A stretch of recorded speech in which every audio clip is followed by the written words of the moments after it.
Lehenengo da garrantzitsuena beti tripodearekin erabil behar zuen. Ze bestela vibrazio aldetikan jasangarria da. Garrantzitsuena da aurretikan beste dokumentalak ikustea. Audiovisualen lenguaia universala da, eta, bueno, ez da egun baten ikasten den gauza bat, baina ideia batzuk hartu ditzazkezu. ¿Vale? Tarjetas de estas. Vale. Son SD. Vale. ¿Cuántas tarjetas de esas necesito? Muchas. ¿Muchas? No, allí no creo que puedas comprar. No, no creo. ¿La cámara qué tal está? Es básica, pero te va a valer. Para grabar vídeo, ¿eh? Sí, sí. ¿Sí? Vale.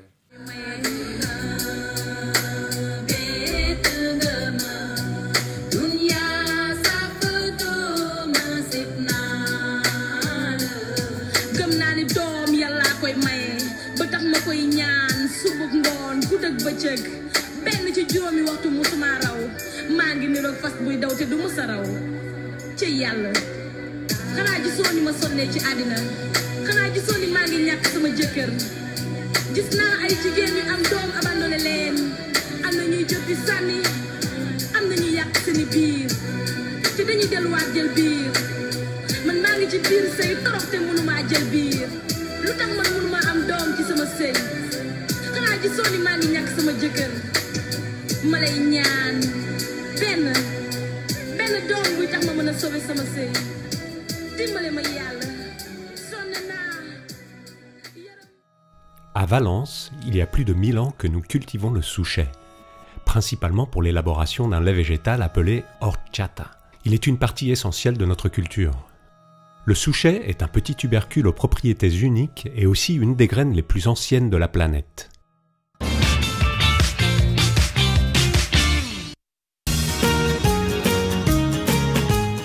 Oxford to meet anthropologist Dr. Gabriel Macho.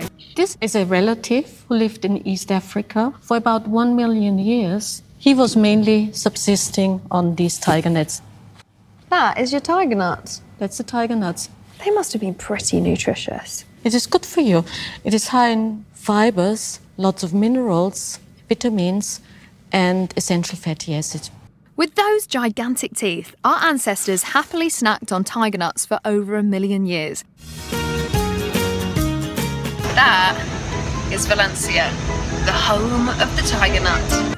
Now that's an arrival, Antoni. Yeah. I like it. Tiger nuts! Yeah, called chufas in Spain. Goodness me! We eat them raw, but basically we drink horchata, which is plant milk. You make a drink from these dry old nuts? Yes, we do. If you want, we can go just downstairs and I show you. Great. Récemment, le souchet s'est fait remarquer sur la scène internationale et a été catalogué comme superfood ou superaliment, ce qui a provoqué une augmentation exponentielle de la demande. Sont définies comme superfood les graines considérées comme étant très nutritives et bénéfiques grâce à leurs propriétés fonctionnelles ou médicinales comme le quinoa, les baies de goji ou le chia entre autres. À l'origine, elles étaient consommées dans des cercles alternatifs d'alimentation salutaire, écologiques, de crudivorisme ou véganien. Récemment, les grandes multinationales les ont incorporées dans leurs produits de grande consommation. Aujourd'hui, elles constituent un marché de milliards d'euros avec un taux interannuel de croissance des ventes jamais vu dans d'autres catégories d'aliments. Cette massification commerciale a créé des situations complexes. La même année que l'ONU déclarait le quinoa aliment de l'année 2013, l'Organisation des Nations Unies pour l'alimentation et l'agriculture, la FAO, avertissait déjà que les bénéfices de la croissance de la demande et des prix du quinoa n'arrivaient pas aux plus humbles agents de la chaîne, les communautés andines qui le cultivent.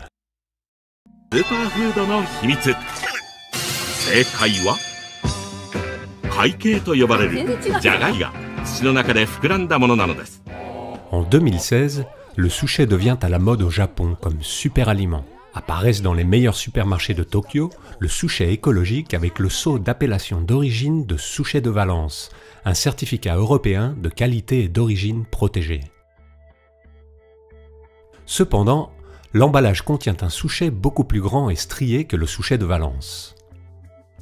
Après analyse pour vérifier son origine, il s'avère être un souchet africain. Le souchet est un aliment consommé en Afrique depuis des milliers d'années, spécialement au Niger, au Mali et au Burkina Faso, le triangle d'or du souchet. En ce qui me concerne, voici 15 ans que je me consacre au monde du souchet, récupérant ainsi une tradition valencienne perdue il y a plus de 400 ans. En tant que horchatero, amoureux de ma terre, je préfère par principe utiliser exclusivement un produit local, c'est-à-dire le souchet de Valence. C'est la raison pour laquelle les agriculteurs de l'appellation d'origine du souchet de Valence m'ont demandé de faire une enquête. Je m'y mets donc, et tout de suite je découvre que, en plus du Japon, des entreprises des États-Unis, d'Angleterre, d'Italie et d'autres pays vendent du souchet africain comme s'il était de Valence.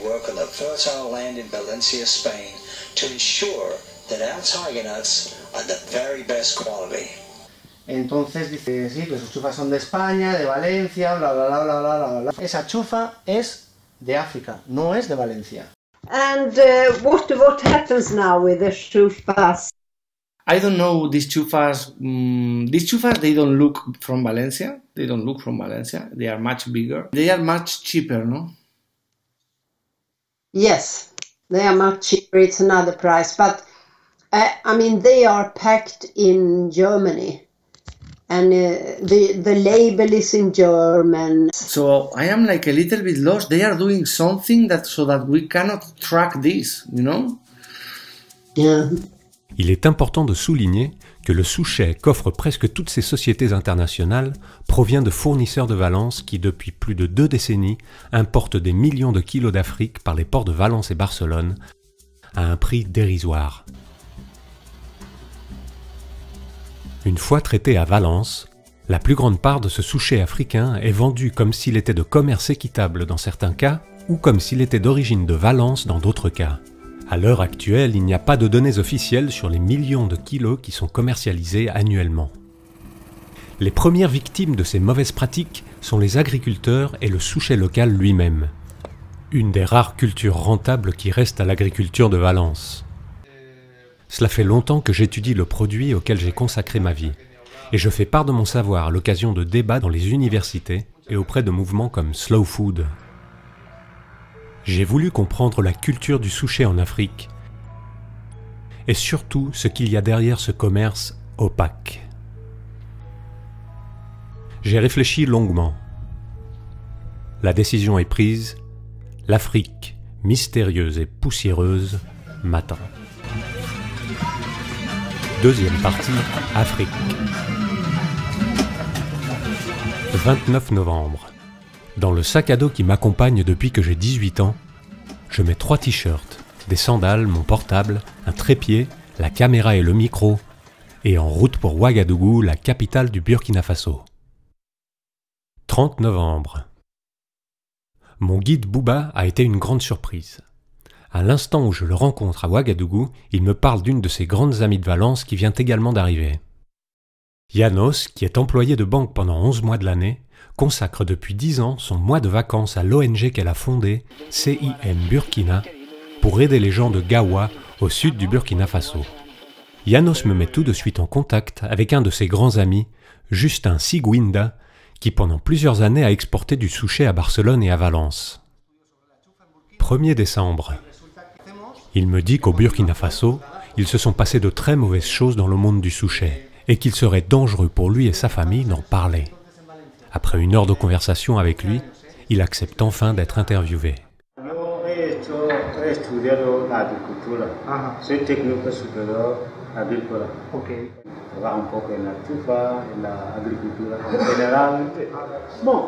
Sino entre tiempo nosotros aquí teníamos una organización mismo que se llama Oriprofis. Lo habíamos empezado con la participación del director de tecnología alimentaria de la Universidad Autónoma de Barcelona. Y estábamos organizando realmente para ver si aquí podíamos poner un precio para que los productores pudieran ganar. Ajá. Pero era imposible. Ajá. ¿Por qué imposible? Voilà. Imposible porque vienen y tú sabes que África es pobre. Sí. Y el que tiene dinero cuando llega hace lo que quiera. y para que estos no pueden venir a comprar como lo que querían. No, esta era nuestra idea. Pero bueno, lo hemos suspendido. ¿Pero por qué habéis suspendido esto? Hubo problemas también. Le soir même à l'hôtel, je me renseigne sur l'organisation Oriprofis. La Banque mondiale, la FAO et diverses ONG présentent à Oriprofis comme un exemple d'organisation interrégionale d'agriculteurs et agricultrices africains qui doit être appuyé. 3 mois plus tard, j'ai un entretien avec Ventura Guamis, un des promoteurs d'Oriprofis. Con los productores de Mali, Níger y Burkina, hablamos de la posibilidad de crear una gran cooperativa, de llegar a acuerdos con empresas que comprarían las chufas aquí en España a un precio justo, y aquello pareció que podía funcionar. El problema fue que con el tiempo hubo una presión de intereses que en este momento pues aparecían en medios de comunicación como grandes mecenas y grandes ONGs, cuando en realidad pues buscaban el negocio y buscaban implantar un sistema de control. ¿Me puedes decir por favor con quién trabajabas en Valencia? Bueno, no quería decir el nombre. Yo tengo una revista que había se proclama en España que él es rey de qué conquista. El emperador de la chufa. Justin, sans le vouloir, le délate. Comme nous l'explique Ventura Guamis, le dimanche 3 juin 2007, El País publie un article d'une page complète intitulé « L'empereur du Souchet ». Il raconte l'histoire de Daniel et Ramon Carrion, propriétaires de la société valencienne Tiger Nut Traders, qui détient pratiquement le monopole mondial du souchet. El País et d'autres journaux expliquent le travail humanitaire de Tiger Nut Traders en Afrique, laissant entendre qu'ils ont offert un travail digne à plus de 4000 femmes africaines.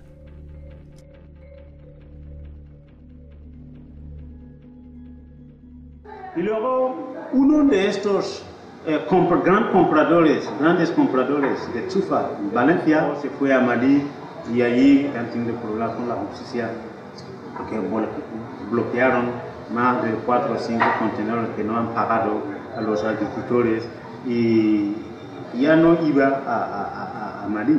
Pero luego ha contactado el Ministerio de Agricultura de aquí, que quería venir a trabajar. ¿Sabes? Que quería trabajar y crear mucha richesse, muchos empleos para la population. Le soir même, je continue mes recherches.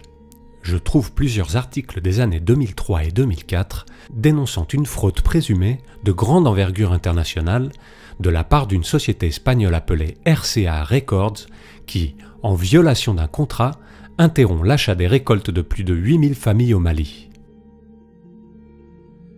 Ces journaux maliens révèlent qu'une falsification réalisée au port de Barcelone a fait en sorte que l'Espagne et l'Union européenne aient émis une alerte sanitaire interdisant l'importation de souchets en provenance du Mali pour l'excès d'aflatoxine, un élément dangereux pour la santé. Ils indiquent que le responsable de cette fraude est RCA Records.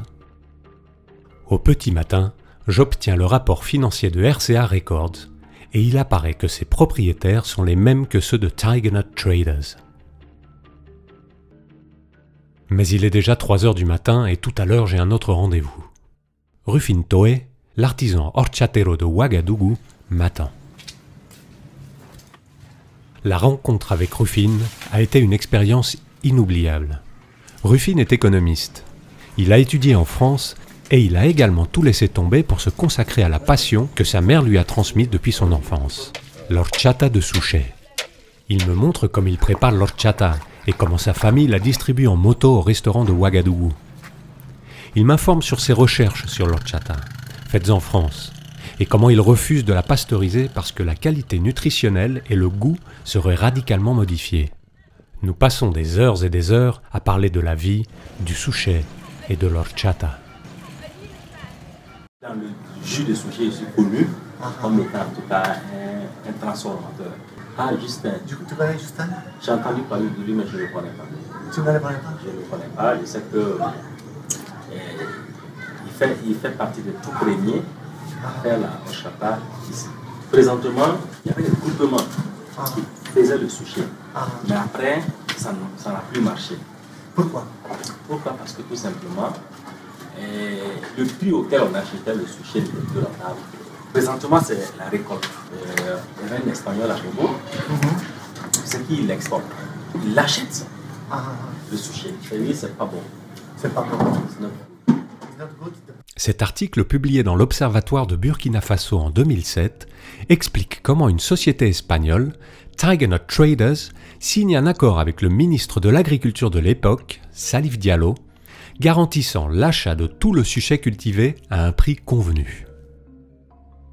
Selon Justin et Rufine, cet accord se termina très mal. Seulement 3 jours au Burkina et la trame s'enchevêtre de plus en plus. Nous partons pour la région de Banfora, voisine de la région malienne de Sikasso et principale productrice de souchet au Burkina Faso. Après des heures de voyage à travers des terres arides, nous arrivons à un village perdu qui ne figure même pas sur Google Maps. Nous rencontrons à Souleyman, responsable d'une famille de plus de 50 membres qui se consacre à l'agriculture.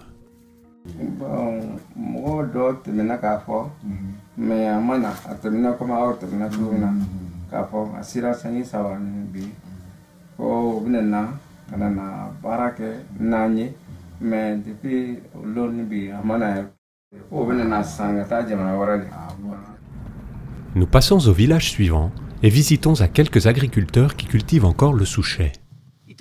Fayama Bassapemba est un petit agriculteur qui travaille ses terres avec sa famille et vend tout son souchet sur le marché national.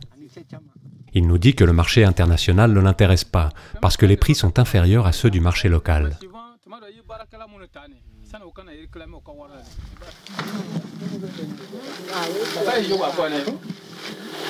Ok. Tengo que dir.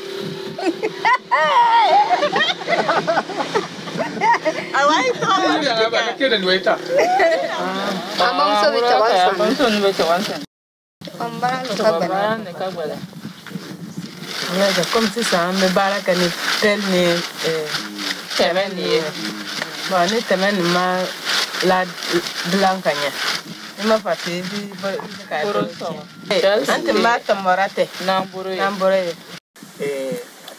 T'as piqué le scorpion? Toi? T'as piqué? C'est moi. Toi? 2 fois? 2 fois? 3 fois. 3 fois. Tout elle a piqué le scorpion. La paix. Ambassadeur ni panugole ye dron. La paix. Tarasa amejisi kako. Kasoro ka demsa nuko.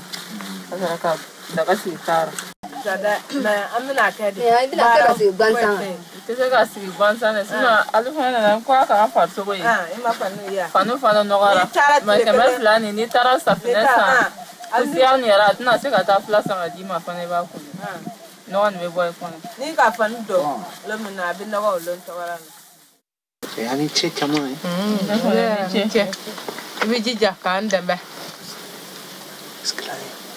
Il faut penser à eux. Il faut penser à eux. Ambisini.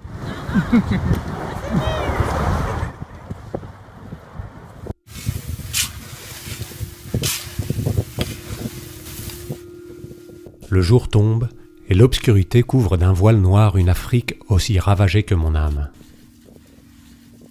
Jamais personne n'est venu leur offrir de l'assistance sanitaire ou éducative, et encore moins un prix juste, comme Tiger Nut Traders aime prétendre sur son site web pour convaincre ses clients internationaux.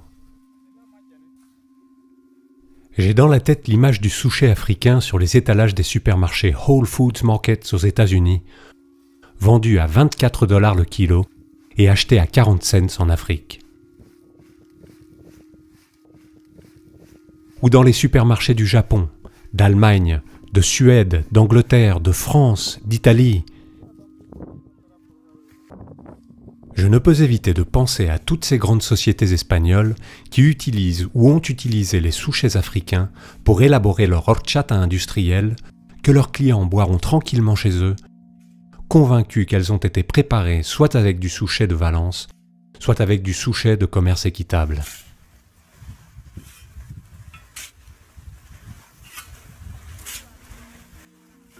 Nous partons pour la région de Gawa, à la frontière du Ghana et de la Côte d'Ivoire. Il s'agit du lieu d'origine de Bouba et de l'ethnie Lobi, et c'est le quartier général de mon héroïne Yanos et de l'ONG Escuela Sansana. Je me réveille à l'hôtel Ala, là où sont descendus au moins 3 fois les propriétaires de Tiger Nut Traders en 2007. Un ami de Bouba, qui a été leur chauffeur personnel, nous dresse une carte avec l'indication exacte des champs où des centaines de familles ont planté du souchet pour cette société espagnole. Ils se trouvent à Loropéni, appartenant au royaume de Gane. Après 1h30 sautant de nid de poule en nid de poule, nous arrivons dans un village perdu. Bouba me prie de rester dans la voiture. Les Blancs n'y sont pas bien reçus depuis que les Carrion sont venus faire des affaires ici. Le chef du village, qui est le chef du conseil local, est au travail dans les champs. Enfin, près d'un monticule d'épis de maïs, nous rencontrons une partie de la grande famille de Kenele, un vieux tout sec qui n'arrête pas de me regarder du coin de l'œil, pendant qu'il converse avec Bouba. Kenele s'approche et me sourit, bien qu'il ne se fie pas des Blancs. Je suis sur le point de comprendre pourquoi.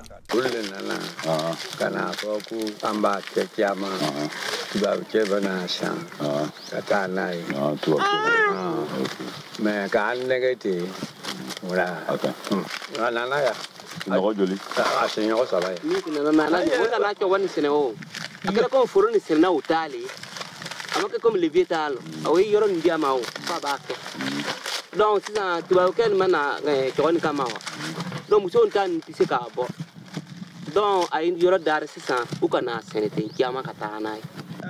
An kɔmɛnsira ka taa n'a ye.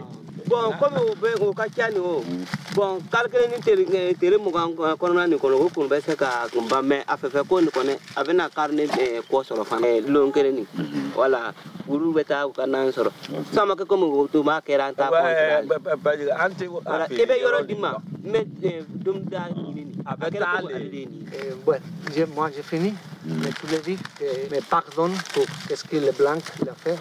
Pardon. Tous les tours avant, nous sommes comme ça. Comment Ikambiri, Kodora, Ko Alebi, Fudara, Tuavun Kamini Kirani, Amadi Ale, comment Ivrana Yokofe, Munimana. I have a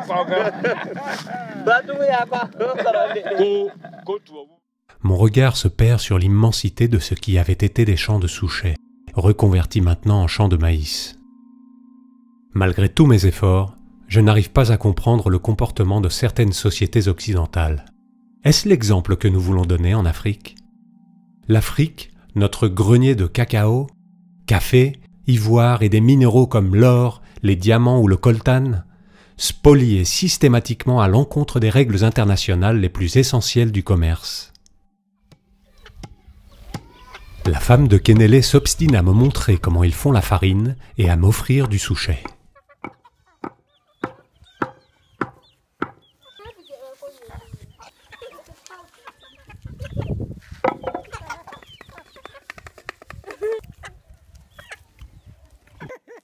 Nous nous disons au revoir. Rapides et discrets, nous traversons la savane. Le roi des Ghanes nous attend. Récolter à la main, vous savez, c'est très difficile. Voilà, c'est pourquoi les gens se sacrifient, non, et le revenu est vraiment faible pour les femmes. Voilà, c'est les collecteurs qui viennent, qui leur imposent leur prix. Elles sont obligées d'accepter, malgré, parce que ça les convient, mais où aller vendre. Mais quand c'est dit, vu tout ce que vous allez investir, par exemple, vous allez demander à la population pour venir vous aider à récolter, il faut les donner à manger, à boire. On ne peut pas le faire travailler quelqu'un avec la faim.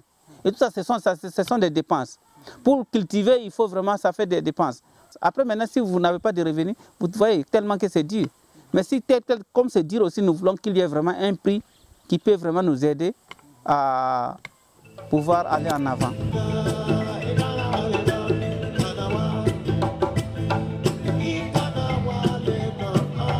Nous arrivons de nuit à l'hôtel Ala. Je retrouve enfin Yanos.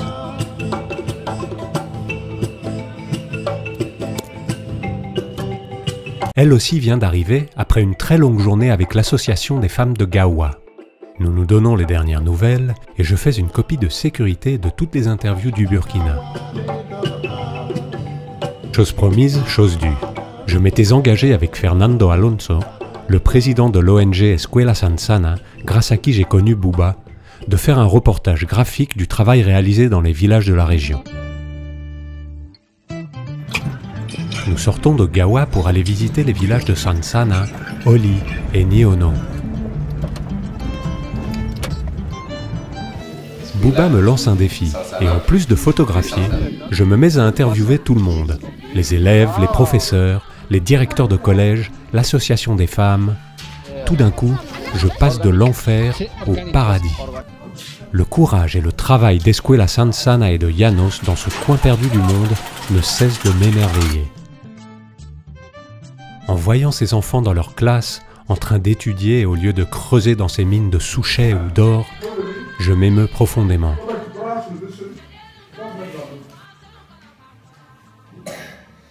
Au moment même où je tourne ces images, 3 enfants ont été enlevés dans un village voisin pour être envoyés de l'autre côté de la frontière, en Côte d'Ivoire, où ils travailleront probablement comme esclaves dans une plantation de cacao.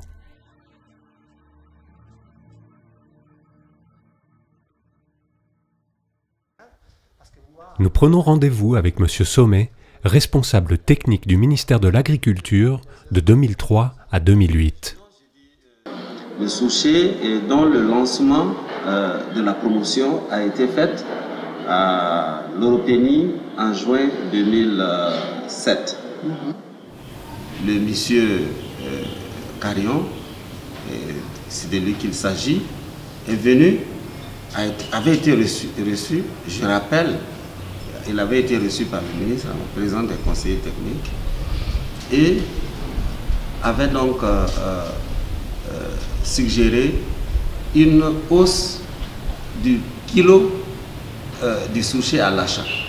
Nous avons discuté et avec les producteurs, on avait convenu d'un prix d'achat de 200 francs.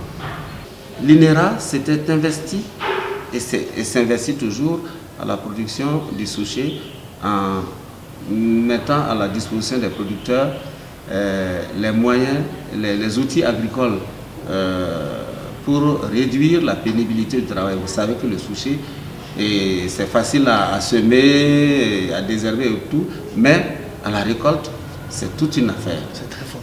Le ministre était très enthousiaste. Et M. Carré, ils avaient promis, ils avaient dit qu'ils avaient toutes les ressources pour pouvoir acheter l'ensemble de la production. À l'arrivée, ils sont revenus nous demander de mettre en place un fonds de garantie qui leur permettrait de racheter. C'était pas ça, le contrat initial. Ce prix d'abord n'a pas été respecté et à l'achat, non mais il n'y a même pas eu d'achat. Nous avons appris par la suite qu'ils ont racheté certaines quantités dans certains villages, dans certaines communes en cachette. Ce qui fait que les producteurs se sont retrouvés pratiquement comme s'ils étaient floués quelque part, s'ils avaient été trompés quelque part. Celui qui est venu du Mali était porteur de cette lettre et pour qu'on l'arrête et qu'on l'interne. On a réussi à le faire arrêter, enfin, il a été arrêté à la gendarmerie. Ce qui fait que nous avons, notre gouvernement en son temps avait demandé qu'on le laisse partir et que le Mali puisse intenter un procès contre lui à travers la police Interpol. Nous avons été obligés, pour ne pas créer des problèmes entre nous et l'Espagne, de l'accompagner pour qu'il s'en aille du Burkina. Cette phase de commercialisation a été un choc pour nous, pour notre pays. Les pays africains qui ont des contacts et des traditions de commercialisation avec les autres pays, et les pays européens en particulier, ne sont pas ignorants en matière de transactions commerciales. Donc il ne faut plus que des opérateurs européens, américains ou autres abuser de la confiance, n'est-ce pas, de nos États. Soudain, Je me rappelle d'un détail important qui m'avait échappé lors de la première interview que j'avais réalisée. Una ceremonia hace poco tiempo de uno de los reyes de aquí. ¿Hay reyes aquí? Sí, hay reyes. ¿En serio? Hay muchos reyes, hay grandes y pequeños, medianos, pequeños. María, ponte aquí. Estás aquí en un proyecto de cooperación, ¿no? Entonces, tú estás aquí desde hace unos meses para el proyecto este y hace un mes, ¿no? Acompañas a Yusten. La fiesta de la horchata. La fiesta de la horchata aquí en Burkina. Fue una casualidad, ¿no? Fue una casualidad. Vale, pues cuéntame esa casualidad, por favor. Bueno, pues eso, era una fiesta, era el rey de una cierta comuna, ¿no? Es una comuna. Y pues eso, él como está en el tema de la agricultura, sí, quería empezar a tratar el sushi, ¿no? El sushi, este cultivo. Quería empezar con este cultivo. Entonces estaban allí todos los agricultores, gente también importante, gente muy distinta. Diputado, el rey. El rey, porque yo quiero empezar a lanzar para que la gente cultiva en esta zona, porque hay señor Carión que ha dicho que quiere comprar 100 toneladas o 200 toneladas. En 2016, Tiger Nut Traders retourne au Burkina, cette fois dans le nord, et en août 2017, des centaines de familles recommencent à cultiver le souchet. Pourquoi revenir au Burkina, et s'ils jouissent déjà d'un monopole mondial grâce à leur contrôle du souchet du Niger? Nous optons dans un rendez-vous avec un intermédiaire du commerce du souchet au Niger qui refuse catégoriquement de parler devant la caméra. Mais une conversation hors caméra avec lui fut suffisante pour compléter le puzzle. Souvent, les réponses sont juste sous notre nez et nous ne les voyons pas. En moins de 5 ans, Boko Haram et d'autres organisations fondamentalistes ont étendu leur pouvoir au Sahel. Des guerres non officiellement déclarées opposent frontalement ces branches de Daesh à leurs États respectifs. Tiger Nut Traders ne s'attendaient pas à ce que les régions productrices du souchet du Niger, Maradi et Zarmaganda, puissent finir sous le contrôle partiel de Boko Haram, qui selon l'intermédiaire du souchet interviewé et selon les enquêtes des journalistes du Washington Post, se finance en collectant des impôts sur tous les produits qui circulent dans les régions sous leur contrôle.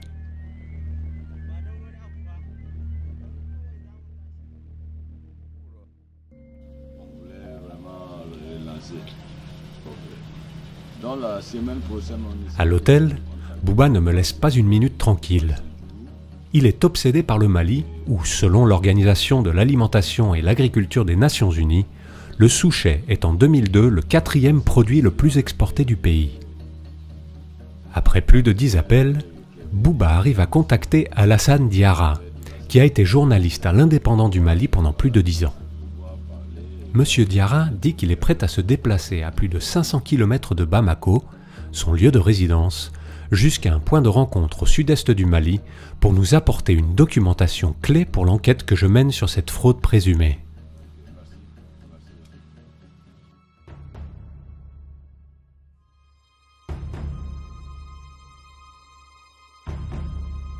Nous partons pour le Mali.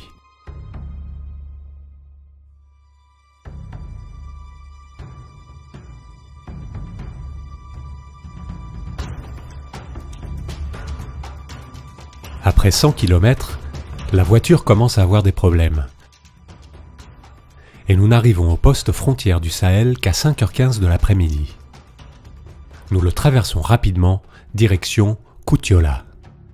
Nous nous enfermons dans l'hôtel, dans lequel nous avons pris rendez-vous avec Monsieur Diarra le lendemain. Nous décidons que je ne sortirai pas en ville. Il est préférable de ne pas attirer l'attention. Une bonne précaution, parce que 2 petites semaines après, une religieuse franciscaine a été enlevée dans cette même ville.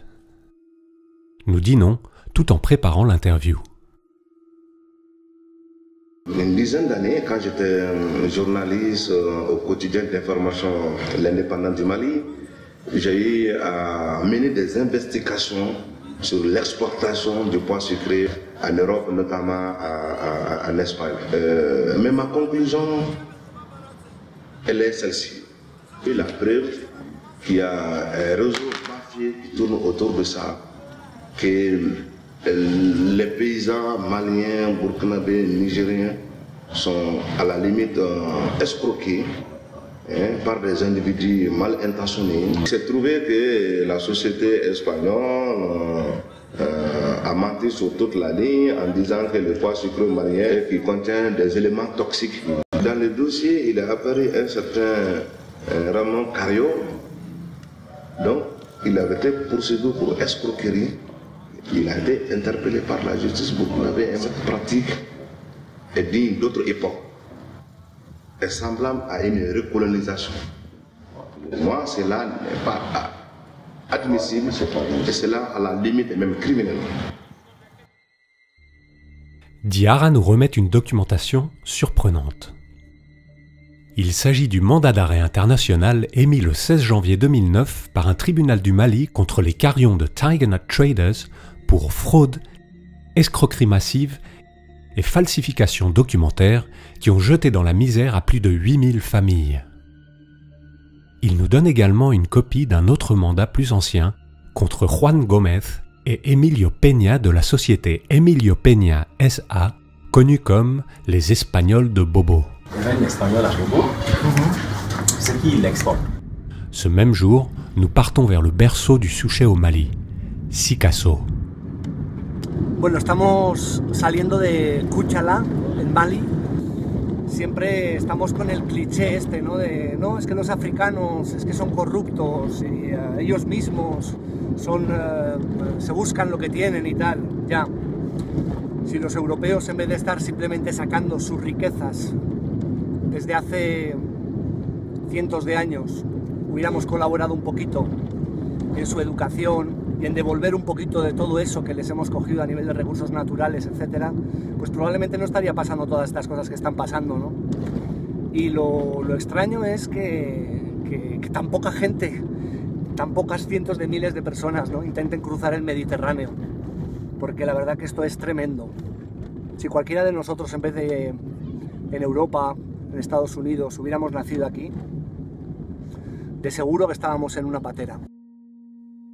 Nous appelons le directeur de la chambre locale d'agriculture, M. Sibiri. Il nous confirme avoir vécu personnellement la fraude présumée, mais refuse d'en parler, prétendant que c'est dangereux. Nous le prions de bien vouloir reconsidérer sa décision. 9 h du matin. Lorsque nous étions sur le point de repartir pour le Burkina, apparaît M. Sibiri, accompagné par le président de la coopérative des agriculteurs de Souchet du Mali, Siaka Sanogo. Ils acceptent de parler. Ils nous emmènent sur un champ de Souchet et expliquent à la grande famille qui le cultive l'objet de notre enquête.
On est sur le pois sucré.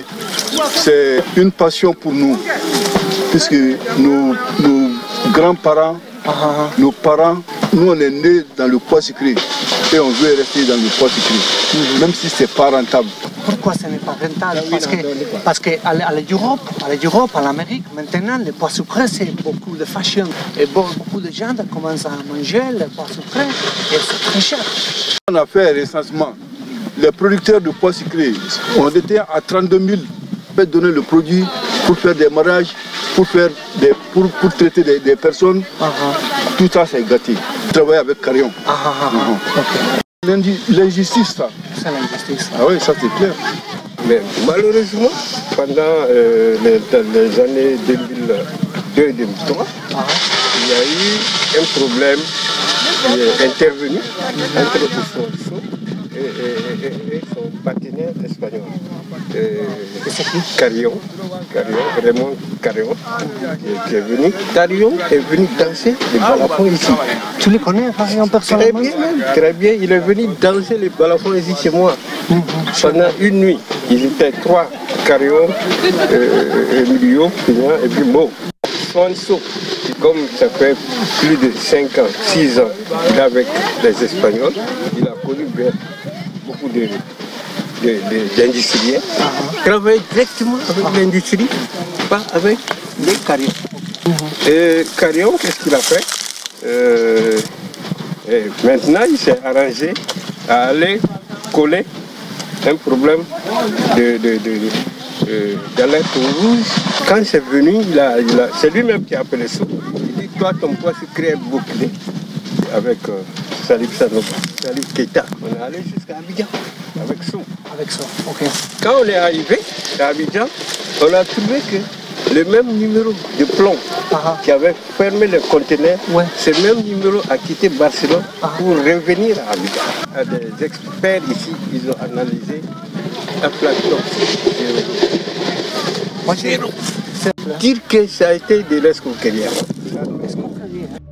Selon M. Sibiri au Mali et selon M. Sommet au Burkina Faso, cette société espagnole profite du chaos et de l'excès de stock qu'elle-même a généré pour acheter le Souchet à un prix ridiculement bas. Ces 20 dernières années, la stratégie de cette entreprise semble être basée sur l'envoi d'intermédiaires dans les villages les plus reculés, peuplés de gens simples qui n'oseront pas les dénoncer. Elle ordonne alors la mise en culture de grandes quantités de Souchet, profitant du respect qu'impose son statut de société européenne, pour ensuite n'acheter qu'à ceux qui acceptent les prix les plus bas. Nous devons encore faire le lien entre tous les éléments qui constituent cette enquête. Si ce que dit M. Sibiri est vrai, comment est-il possible de tromper à la fois le ministère de la Santé espagnol et les institutions européennes? Nous devons localiser celui qui fut l'intermédiaire de Tiger Nut Traders pendant des années, Ousmane Sow.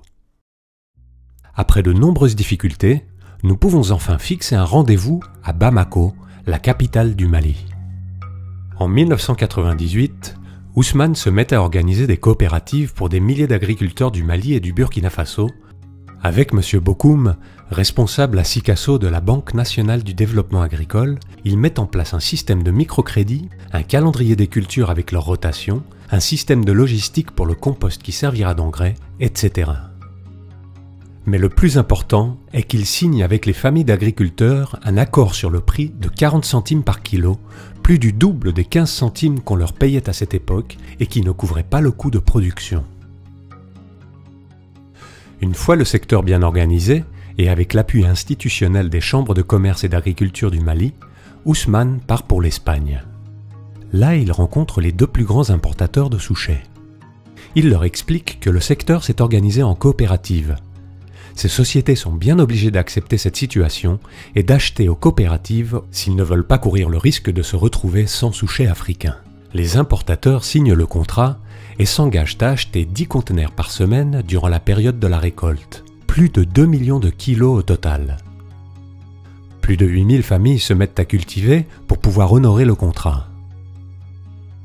Cependant, l'objectif de ces sociétés semble purement et simplement le sabotage d'initiatives comme celle d'Ousmane ou Oriprofis. L'organisation de l'Afrique pour l'implantation d'un commerce équitable. Un cauchemar commence pour Ousmane et ses 8000 familles africaines. En 2002, 10 containers contenant quasi 200 tonnes de Souchet malien partent du port d'Abidjan en Côte d'Ivoire, le Mali n'ayant pas d'accès à la mer, en direction de Barcelone. Ne respectant pas le contrat, un des importateurs décide de ne prendre que 4 containers sur les 10 qui furent embarqués. Ces 4 containers passent la douane sans aucun problème. Les 6 restants sont mis au nom de RCA Records. Plus tard, 2 rapports d'inspection du service de santé extérieure du port de Barcelone, datés du 3 mai 2002, exigent l'examen des 6 containers d'Ousmane exclusivement pour la détection d'aflatoxine. L'examen donne un résultat de 22% d'aflatoxine et paralyse les 6 containers dans le port de Barcelone. En examinant les 2 rapports d'inspection, nous avons pu constater que Le rapport numéro 1 se réfère à 4 containers contenant 60 tonnes de souchets et que le rapport numéro 2 se réfère aux 2 containers restants contenant environ 40 tonnes. Les 2 rapports, datés du même jour, semblent avoir été écrits par la même personne. Cependant, le nom du fondé de pouvoir apparaît comme Rovira avec O et V dans un des rapports et Rubira avec U et B dans l'autre. Le numéro de carte d'identité de M. Rovira ou M. Rubira est différent dans les 2 rapports. Par conséquent, nous ne savons pas s'il s'agit de la même personne ou de 2 personnes distinctes. La société exportatrice d'Ousmane et des coopératives s'appelle Centre international pour le commerce, tandis que dans le rapport, elle apparaît comme Centre international pour la France. Seul l'examen de détection d'aflatoxine est requis. Il est étrange qu'il soit demandé d'office si l'on considère que jusqu'en 2002, selon l'Agence espagnole de sécurité alimentaire et nutrition, ASEAN, et la Commission européenne, aucun cas d'aflatoxine n'avait été détecté dans les chargements de souchets importés d'Afrique. Et le plus surprenant est qu'aucun des 2 rapports ne fait mention du numéro du conteneur duquel furent prélevés les échantillons, ni de son numéro de scellé, ce qui est strictement obligatoire. Pour ceux qui, comme moi, avant de commencer cette enquête, ne savent pas comment fonctionne le transport maritime, il convient de dire que tout conteneur est muni d'un sceau de garantie unique et numéroté, qui n'est ouvert que par les autorités portuaires.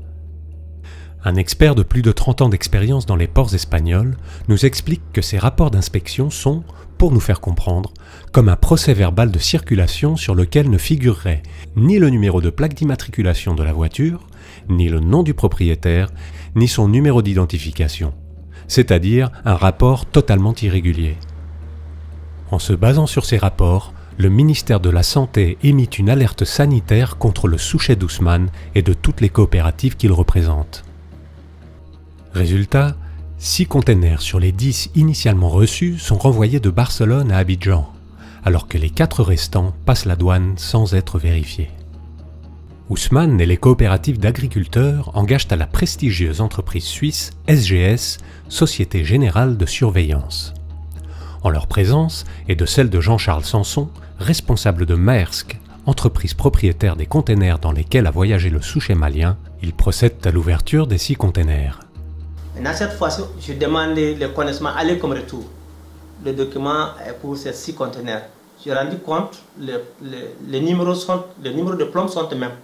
Donc ça montre aisément que le conteneur n'a pas été ouvert, plus forte raison que l'analyse de leur contenu.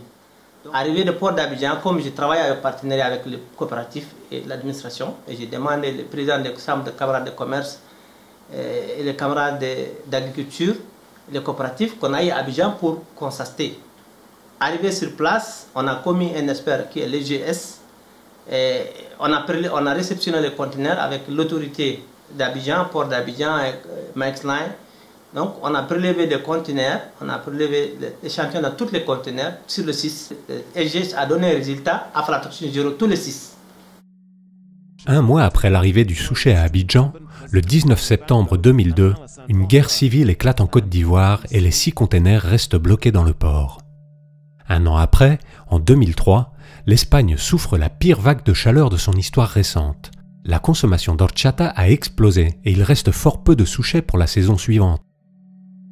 Et c'est les camions encore qui m'appellent de niveau, ils me disent « Ah, Ousmane, va voir au port s'il y a les conteneurs qui étaient là-bas, je suis intéressé. » J'ai dit « Comment tu es intéressé le conteneur qui est à Flatin ?» Il dit « Ce n'est pas ton problème.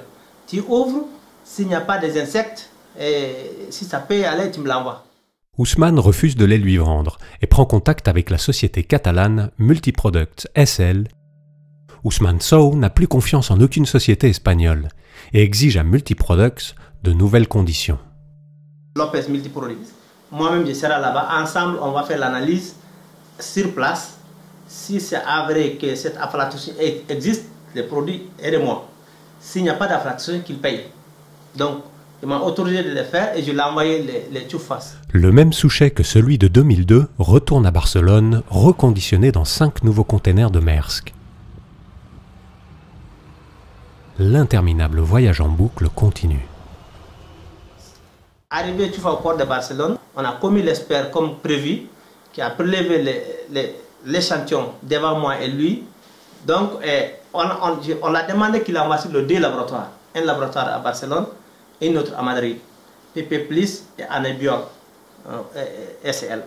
Donc les résultats sont venus, sont confirmés les résultats d'Abidjan, aflatoxine 0.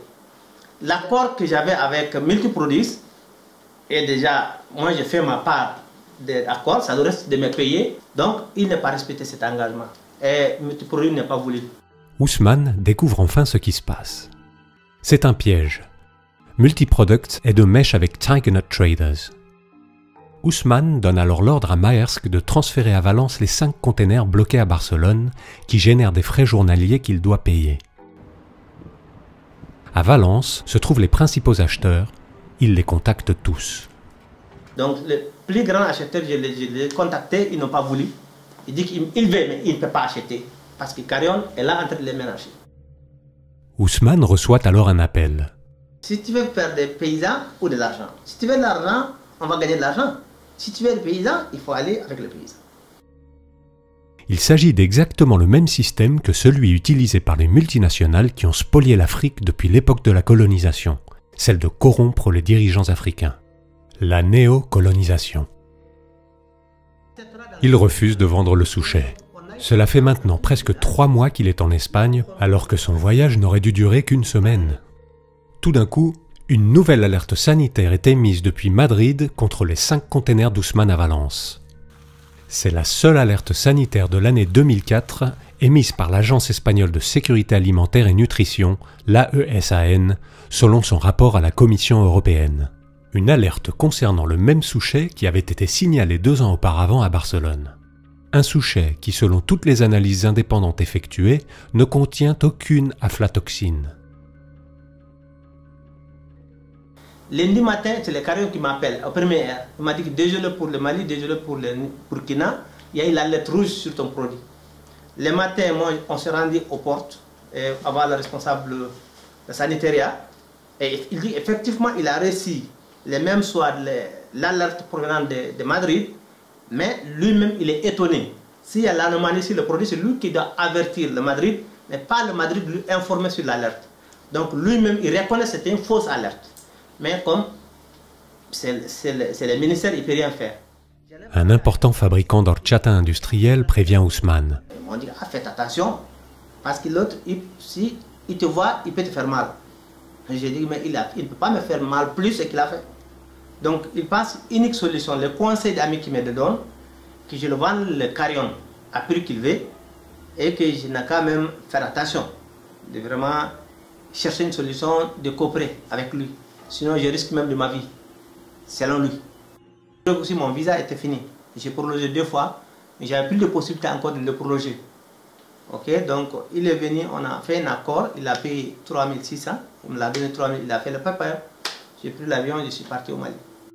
Le container passe la douane sans qu'aucune alerte ne le paralyse. Donc là, je n'ai plus aucune des nouvelles des 4 conteneurs restants. C'était resté à la fois. Les 4 containers restants, contenant environ 80 tonnes de souchets récoltés par des femmes, des enfants et des hommes à plus de 40 degrés de température, pendant un minimum de 12 heures par jour, sont transférés de Multiproducts à RCA Records, qui figure comme importateur. Ousmane Sow n'a plus jamais rien su de ces 4 containers.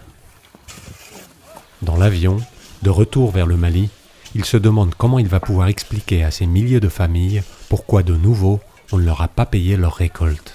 Au Mali, ces alertes sanitaires ont provoqué un véritable désastre dans un secteur qui s'organisait en coopérative pour défendre ses droits les plus essentiels. En 2005, au cours de sa visite à Bamako, Miguel Ángel Moratinos, ministre des Affaires étrangères du gouvernement espagnol, reçut des mains de plusieurs ministres maliens un dossier contenant des preuves irréfutables concernant la fausseté des alertes sanitaires. Une des preuves est la lettre de transport de la compagnie maritime Maersk, où figurent les données concernant les 6 containers touchés par l'alerte sanitaire qui partirent d'Abidjan en direction de Barcelone en 2002. La lettre de transport est le document garant de la marchandise qui est transportée sur les navires. On peut voir ici les numéros correspondant à chacun des containers lors du transport de Abidjan à Barcelone. Et ici, les numéros des scellés avec lesquels les containers ont été fermés. Et ici, nous avons la lettre de transport où figurent ces mêmes containers lors de leur voyage de retour à Abidjan, avec exactement les mêmes numéros de containers et les mêmes numéros de scellés.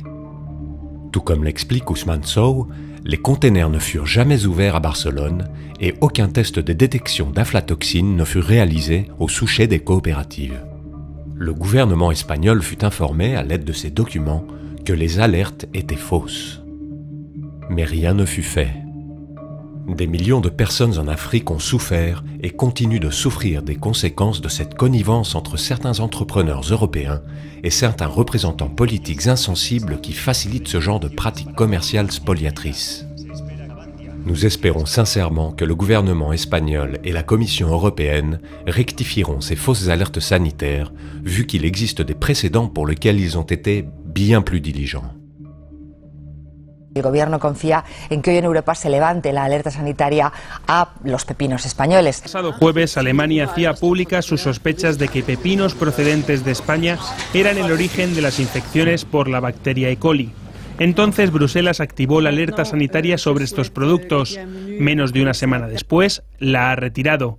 Y es que todos los análisis a las hortalizas procedentes de nuestro país han dado negativo. Y, por supuesto, exigir, como vamos a hacer, la reparación del daño causado ante las instancias que procedan. Una ayuda de hasta 150 millones de euros para los productores afectados por la caída de ventas. Nous avons essayé de contacter le service de santé extérieur du port de Barcelone et le ministère de la Santé à Madrid pour obtenir des explications sur ces alertes sanitaires. Mais nous n'avons reçu aucune réponse. Monsieur Babalaï Daou, président du Conseil malien du transport, dépendant du ministère du Transport et Exportation du Mali, nous explique ce que l'alerte sanitaire a supposé pour son pays de cette manière. Je suis Babalaï Daou, je suis le président du Conseil malien des chargeurs, donc une organisation qui regroupe l'ensemble des importateurs et des exportateurs du Mali. À ce titre, j'ai suivi avec grand intérêt le dossier de pois sucré, parce que c'était un produit d'exportation phare pour notre pays. Il était devenu pratiquement en troisième, sinon en quatrième position dans les produits d'exportation de notre pays, qui n'en compte pas beaucoup, qui permettait à ces familles-là de s'équilibrer et aussi d'équilibrer quelque peu notre balance commerciale.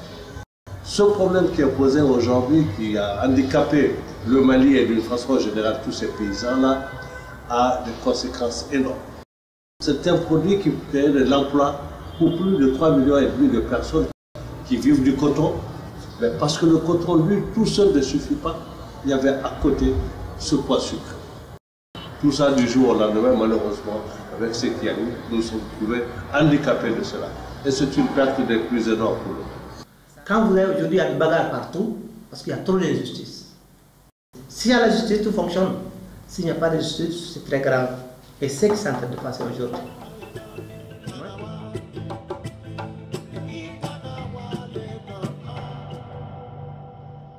Troisième partie, Europe. 18 décembre 2016.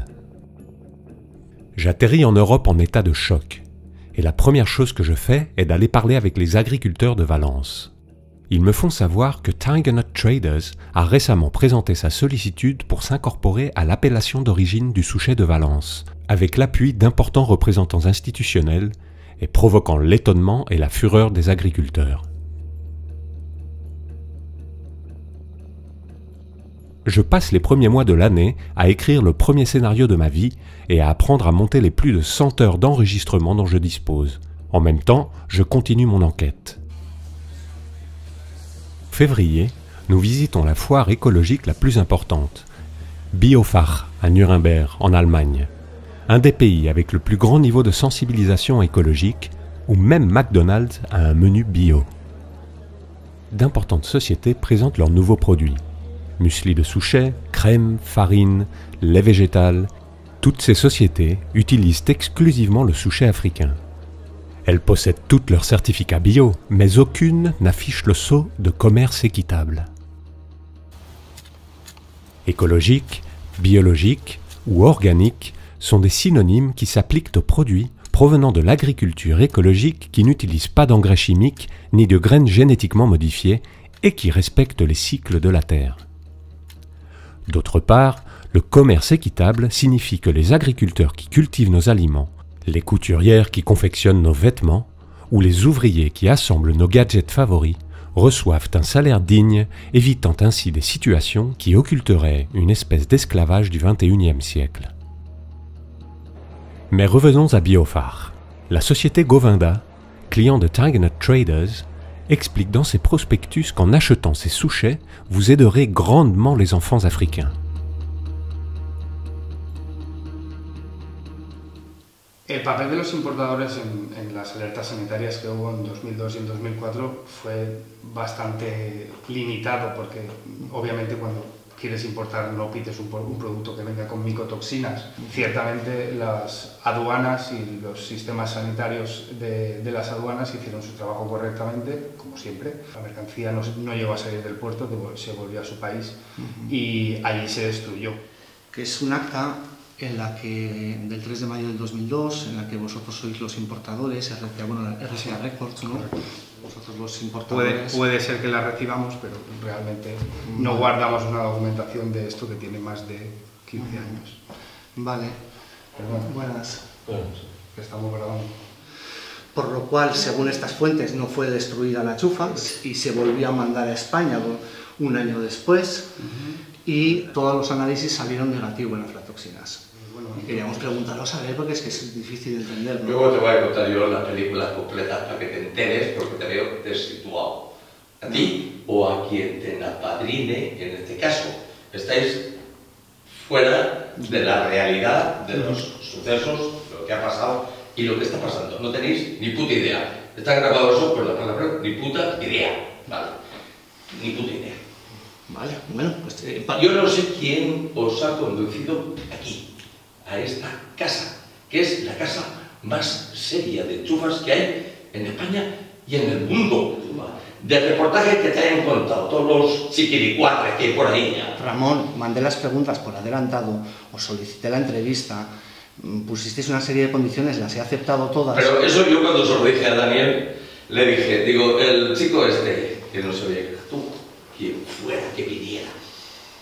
Digo, parece más un redactor del Hola, del noticiario del Corazón o del Lecturas, que de algo serio, como es hablar de chufa. Vamos a hablar de... Sin morreos, de cantamañanas, chiquiricuates, gente que no tiene pronunciamiento de ningún tipo, yo aquí no lo admito, porque he perdido mucho dinero en África con mangantes, con historiantes. Y cuando te he oído tus cacareos, un desgraciado de Malí o un desgraciado de Burkina ha dicho, me quejo porque me decían que me van a comprar 1 kilo, cuando nosotros compramos millones de kilos. Pero es que estamos hablando de un tema que es muy grave y estamos hablando... ¿A quién? Estamos hablando de que el gobierno de Mali, medios de comunicación de Mali, organismos oficiales de Burkina Faso y de tal... Sácalo, que lo vea. Que lo vea y fecha de publicación. ¿Te lo voy a sacar? Además, el gobierno de España ha venido con nosotros. Nos ha invitado a ir en su avión oficial. ¿Quién? El gobierno de España. Sí. El gobierno de España nos ha llamado para que le acompañemos en un viaje oficial a Níger para ver lo que hacemos nosotros allí con las chufas, que es humanidad. On a réussi à le faire arrêter, enfin, il a été arrêté à la gendarmerie. Nous avons été obligés, pour ne pas créer des problèmes entre nous et l'Espagne, de l'accompagner pour qu'il s'en aille du Burkina. Humanidad. ¿Vale? Aquí hay una orden de búsqueda y captura internacional emitida por el gobierno de Mali contra ti. En el año 2009 salió en todos los medios de comunicación de Mali. Mira, si estamos en el chimorreo ese, es decir, es que yo me río de eso, eso no tiene ninguna sostenibilidad. Nadie se lo cree.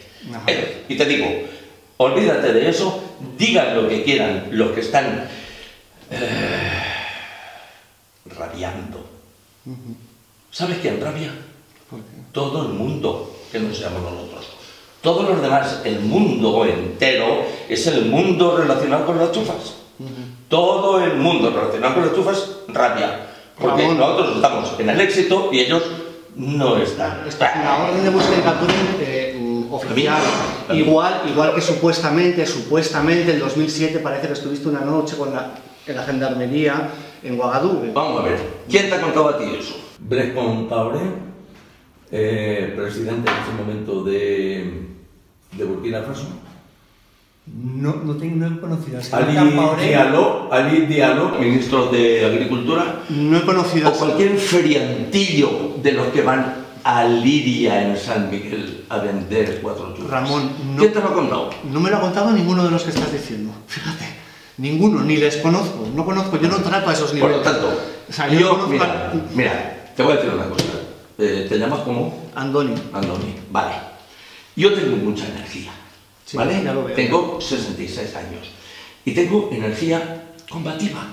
No tengo por qué defenderme de ningún chiquilicuatre que me diga cualquier cosa por ahí. Nosotros somos los más poderosos. Yo no te lo niego, Ramón. Yo solamente estoy tratando de entender... Mira, te repito lo que te he dicho antes. Y además en esto es que voy a ser casi un monólogo. Te repito lo que te he dicho antes. Nosotros compramos más chufa que nadie. ¿Queda claro ese? Dilo 2 veces. En 2004 tú firmaste, te pregunto, ¿firmaste tú este papel en el que comprabas un contenedor de los contenedores que supuestamente tenían aflatoxinas? Porque esa es tu firma.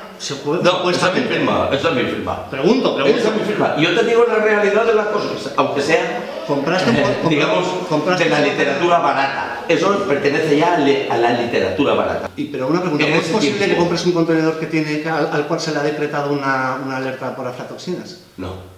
¿Ah, no? Vamos a ver. Sí, me acabas de decir que sí, ahora me dices que no. Bueno, esto te viene, ahora después te voy a hacer un interrogatorio a ti, y si no me lo haces te voy a publicar con más fuerza que publicas tú, porque tenemos más fuerza que tú. Ya lo sé, desde luego, fuerza y dinero mucho más. No te quepa la menor duda. Lo sé. Hay influencia. ¿Estás amenazando, Ramón? Vale, no, no, pero que no me vengas con historias. Vale. Pero si ves lo que pone ahí, digo al tipo que yo me comprometo a comprarle ese contenedor, pero a un precio inferior al de compra previo, porque había estado 3 meses ahí, en el puerto. Pero yo por bondad se lo compré. Mira, Andoni, para que lo sepas y te quepa ahí en la cabeza a partir de este momento. Puede ser una versión antigua, instigada por algún... ¿Cómo te diría? Cualquier palabra que use. Es decir, por cualquier delincuente que ha querido buscar su nicho aquí a través del fraude. Y esos que han intentado su nicho a través del fraude, pues están donde están. Es decir, en la miseria. Ramón, yo respeto mucho tu opinión, la respeto. Ahora, yo sinceramente no creo que sean delincuentes toda la gente que yo he entrevistado. Y cambiando de Mali, por cambiar de Mali, y en Burkina Faso, ¿qué sucede entonces? En Burkina Faso no se planta chufa. Porque por va poner más reales solo me enfaque añada en enfaque bana añada en coro era bana ne era damne el división. Vamos a ir a la queda para acá aunque En Burkina Faso no se paga. Burkina Faso es todo una mentira. Hablamos del futuro. La chufa tiene un futuro increíble. Hay fondos internacionales que se han fijado en la chufa. Están con nosotros. ¿Fondos internacionales financieros te refieres o qué? Fondos, los fondos en que invierten. Bueno, en productos con futuro, obviamente. ¡Hala! Muy bien. Entonces, hay fondos americanos y europeos que han visto que la chufa pues es como la chía, el otro, ¿cómo se llama? El otro superfood, la quinoa. Hay israelitas que han venido a ensayar el cultivo hidropónico de la chufa. Nosotros cumplimos todos los contratos que tenemos, verbales y escritos, siempre. Dicen que íbamos a comprar toda la chufa de Burkina. Por supuesto, mañana, 2 contenedores. 2 contenedores para nosotros que son nada. Se mandan piedras en contenedores de chufa para que pese más. Sí. Y no te creas que es fácil descargar una piedra de 2000 kilos de un contenedor y luego ver dónde la puedes colocar. Para poder comprender toda esta entrevista o todo este documental que quieres hacer, primero deberíais también intentar comprender la idiosincrasia y la forma de ser de las personas y de la gente de África del Oeste. Gracias a vosotros. Muy bien, y bueno. Yo le enseñaría a Antoni que vea ahí en el primer almacén, en el primero donde pone chufa con... ¿no? Bueno. Déclassificada, chufa déclassificada. Mais nous avons pu interviewer un représentant d'une autre société qui se trouve sur le stand de Demeter, un des principaux organismes qui délivrent les certificats bio et de commerce équitable pour toute l'Europe. We are making a documentary about superfoods. Did you feel that the demand is growing every year with the tiger nuts? Or definitely, yeah. And it's a very positive trend. We just got one origin. It's from Nigeria. Talk about the fair trade and this kind of thing. We are not fair trade satisfied with that product so far, because actually the clients didn't request it for that, so we didn't went for it. Chocolat, café, souchet.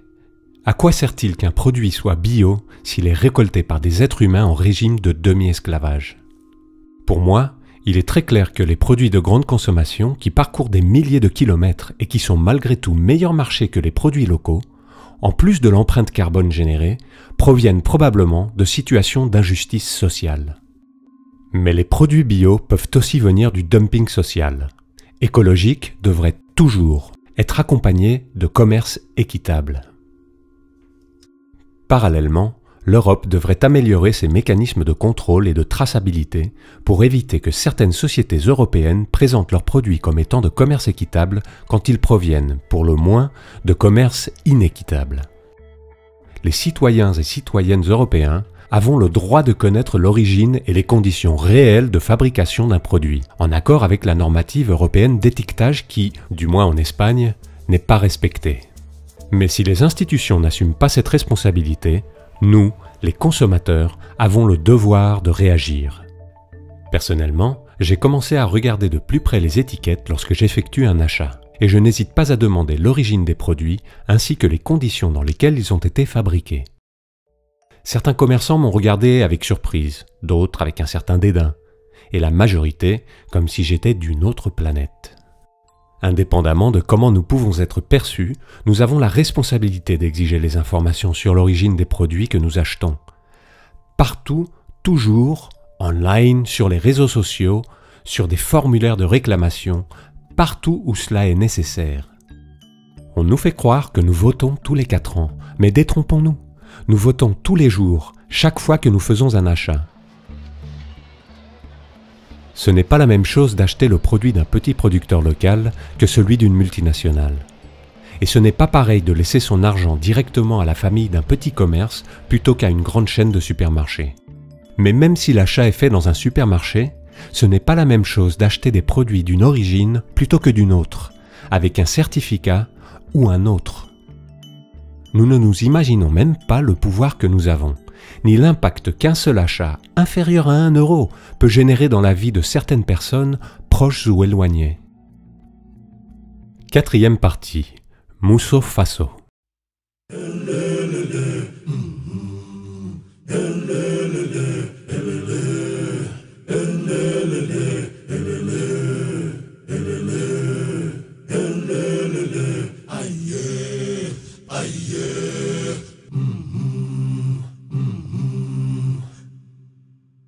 Burkina Faso signifie la patrie des hommes intègres. La culture du souchet en Afrique a été historiquement associée aux femmes. Voilà pourquoi nous avons appelé le projet Mousso Faso, qui veut dire la patrie des femmes intègres. La coopérative Mousso Faso est née à Ouagadougou en 2017, avec pour objectif la création d'une organisation de commerce équitable qui offrira une vie digne aux familles qui cultivent le souchet. Les statuts de la coopérative établissent des choses aussi élémentaires que la scolarisation obligatoire des enfants de ses membres. Nous espérons que, au moment d'acheter du souchet africain, les importateurs des États-Unis, d'Australie, de France, d'Italie, etc., connaissant l'histoire telle qu'elle est, envisageront de s'approvisionner directement chez les coopératives comme Musso Faso. C'est ce que nous espérons, pour que toutes ces personnes, comme Soulaïma, puissent donner à manger à leurs enfants et leur offrir une éducation, et qu'ils ne se voient pas contraints, au risque de leur vie, à émigrer vers l'Europe, ni à être enrôlés de force par des groupes djihadistes radicaux. C'est ce que nous souhaitons croire, parce que cette petite histoire vous indignera peut-être pendant quelques minutes après la sortie du ciné ou après vous être levé du canapé, avant de reprendre la routine habituelle. Dans le meilleur des cas, nous deviendrons peut-être un souvenir rangé dans un coin de votre mémoire. Le problème est que, si vous ne l'exigez pas, les souchets qui continueront de se vendre seront tachés de sang. Quoi qu'il en soit, le vieux rêve d'Ousmane Sow, de Justine Sigwinda et des milliers de familles africaines renaîtra de ses cendres. Il nous reste à voir comment le cartel des souchets de l'injustice va réagir. Les familles du souchet souffriront, mais il semble que ce soit leur destin. Elles ont l'habitude de lutter pour chaque instant de vie, de marcher sur des ronces. Peu importe. Même si ce n'est que le temps de cette histoire, Musso Faso a gagné.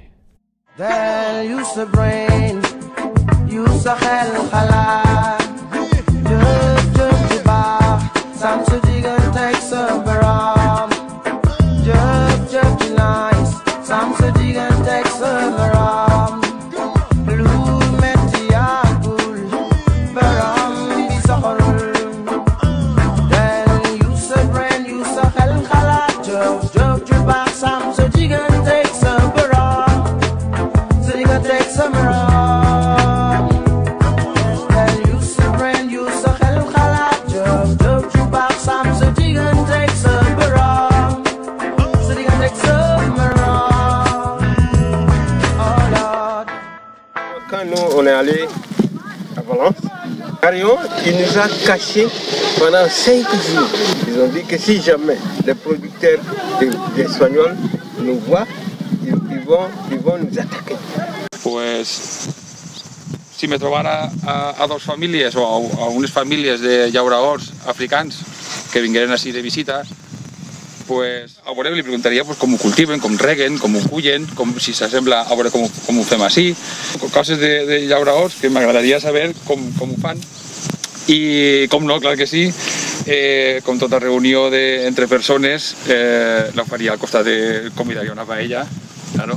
La meva recomanació és que s'unisquen, que facin associacions de llauraors i el que dic jo és que li paguem el Mercedes als comerciants i per pagar-los a ells el Mercedes, pues, si benefici me'l quedé jo i tinc una formació i tinc de res.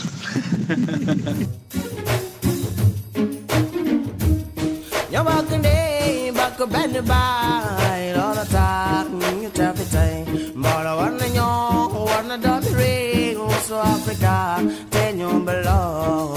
Africa, tenho belong. Africa, tenho belong. Africa, tenho belong. Africa, tenho belong. Africa, tenho belong. Africa, tenho belong. Africa, tenho belong. Africa.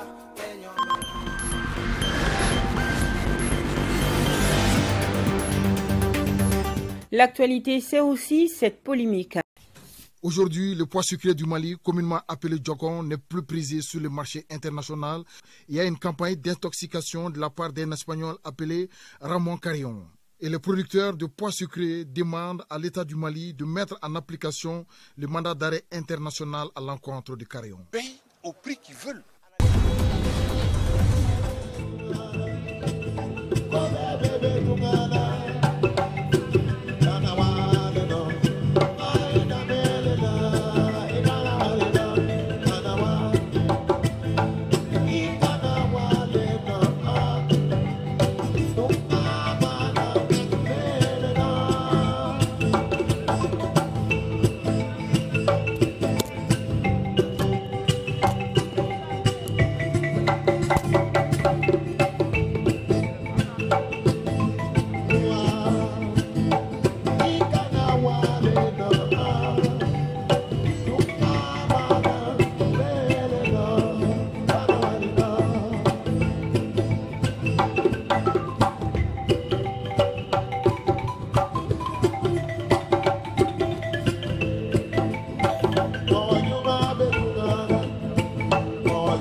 we got our tiger nuts from West Africa.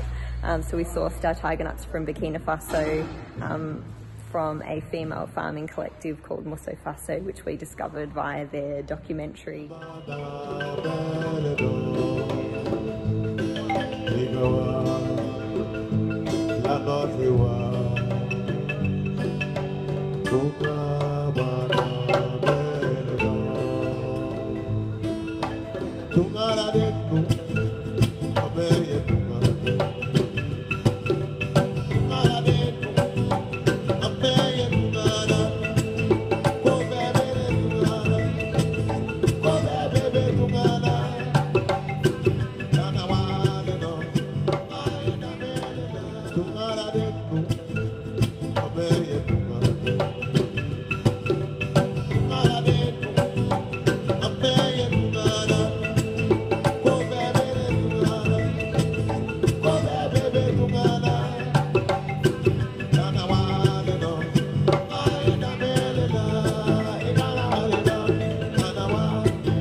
Tunga bada